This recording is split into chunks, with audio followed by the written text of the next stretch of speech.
At some point, you notice something unsettling. The closer you get to what you want, the less it feels like what you needed, and no one prepares you for that moment because everything you've been taught says, keep going, keep chasing, don't stop. But what if the constant movement is the problem itself? What if the reason nothing ever feels enough is because you are never meant to live in a state of pursuit? The day you stop chasing is not the day you lose ambition. It's the day you finally see what's been running you this whole time. The life most people are chasing is not designed to be questioned. A quiet moment in life when you realize you have been running for so long, you no longer remember what you were running toward. It is not exhaustion that unsettles you, it is something deeper. A strange emptiness begins to echo beneath your achievements. A subtle question rises in the silence between your thoughts. If I finally get everything I'm chasing, who will I be when I arrive? Because somewhere along the way you stopped living and started pursuing. Modern life teaches you to chase before it teaches you to understand. From an early age, you are handed invisible instructions: move faster, achieve sooner, become more successful, more admired, more relevant. And so you run. You run through your 20s trying to become someone, you run through your 30s trying to maintain it. And by the time you reach your 40s or beyond, you may begin to feel something quietly unsettling. You built a life, but you are not entirely sure it belongs to you. This is the paradox of our time. We celebrate movement without direction. We worship productivity without reflection. We chase visibility while slowly becoming invisible to ourselves. And yet no one warns you about what happens when the chase becomes your identity. Because the moment you stop chasing, everything you've been avoiding begins to surface. The Swiss psychiatrist Carl Jung once wrote that the greatest burden a child must bear is the unlived life of its parents. But there is another burden we carry into adulthood, the life we never paused long enough to question. Jung believed that much of our suffering comes from a split within us, between the person we are becoming and the person we were conditioned to be. The chase feeds this split. It keeps you aligned with expectations while quietly disconnecting you from your inner voice. And so, stopping feels dangerous. Because if you stop chasing, you might finally hear yourself. There is a psychological shift that occurs when the pursuit ends. Not abruptly, not dramatically, but slowly, like a fog lifting. This transformation unfolds in stages, not as a strategy, but as an unraveling. The first shift is the collapse of illusion. When you stop chasing, you are forced to confront a difficult truth. Much of what you wanted was never truly yours. It was inherited from culture, from comparison, from silent expectations you absorbed without question. There is a quiet scene. A man sits alone late at night. His phone screen reflects against his tired eyes. He scrolls through images of lives that seem complete: vacations, milestones, smiling faces, and yet something feels hollow. For the first time, he does not feel behind. He feels detached, not from others, but from the illusion that their path was ever meant to be his. This is where the chase begins to dissolve, not because you have failed, but because you have seen through it. The second shift is the emergence of discomfort. Stopping does not bring immediate peace, it brings silence.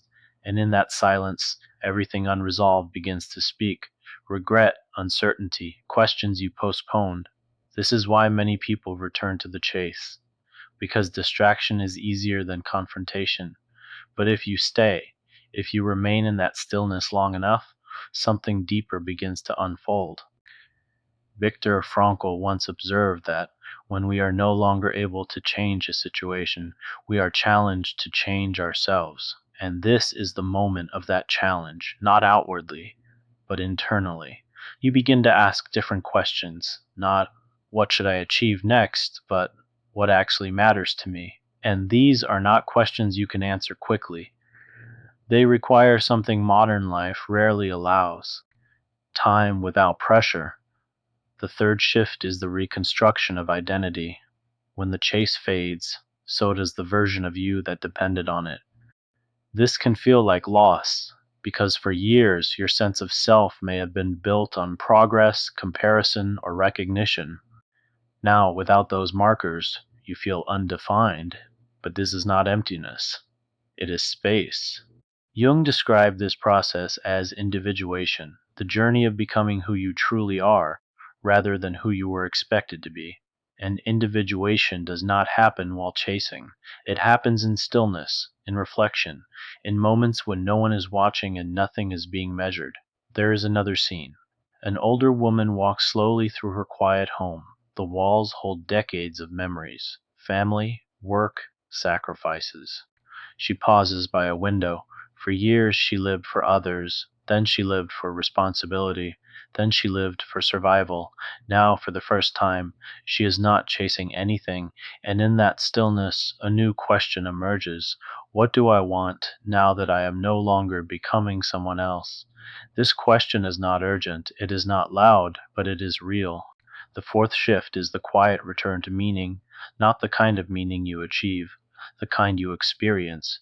When you stop chasing, you begin to notice what was always there. Simple moments regain weight, conversations feel deeper, time feels less fragmented. You are no longer trying to extract value from life, you are finally present enough to receive it. This is what Friedrich Nietzsche meant when he suggested that he who has a why to live can bear almost any how. But the why cannot be found while chasing endless hows. It emerges when you stop.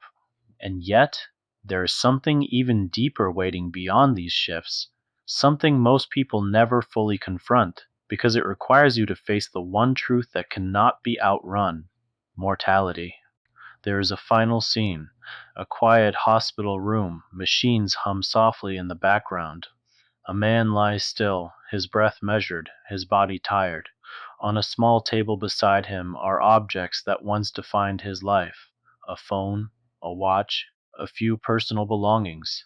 None of them matter now. There is no chase left, no goals to complete, no image to maintain. Only one question remains: did I live, or did I pursue? In moments like this, clarity arrives with a strange simplicity. The things we spent years chasing fade, and what remains are the moments we were present for, the connections we allowed, the parts of ourselves we dared to understand. This is the existential truth we often avoid. You cannot outrun your life by chasing a better version of it. At some point, you must turn around and meet yourself where you are. Stopping the chase is not giving up, it is returning. Returning to your own pace, your own values, your own inner voice.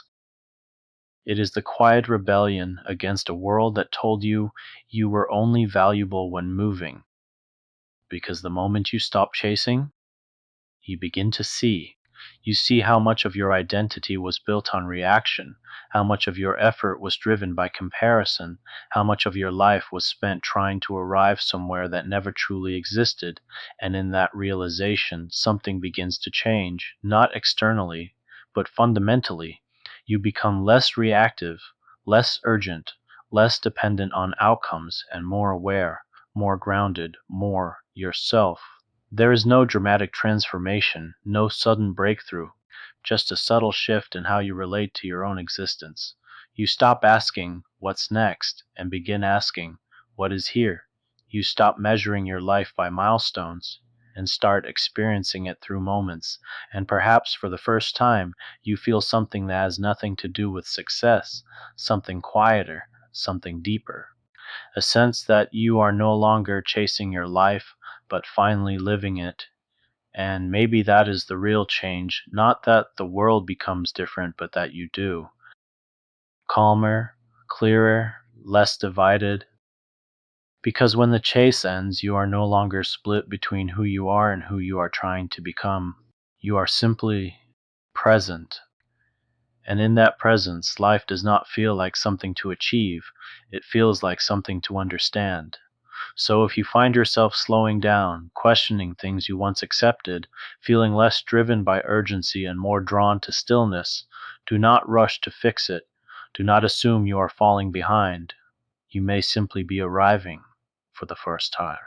And if this reflection resonated with you, consider staying connected, not for more answers, but for deeper questions.